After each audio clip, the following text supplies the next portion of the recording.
counties in Pennsylvania, Indiana, and Jefferson. The National Weather Service in Pittsburgh has issued a severe thunderstorm warning for northeastern Indiana County and west central Pennsylvania, south central Jefferson County and west central Pennsylvania until 2:45 p.m.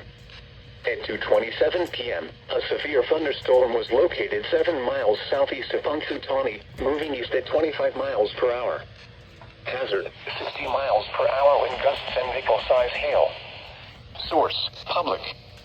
Impact, expects damage to trees and power lines, resulting in some power outages.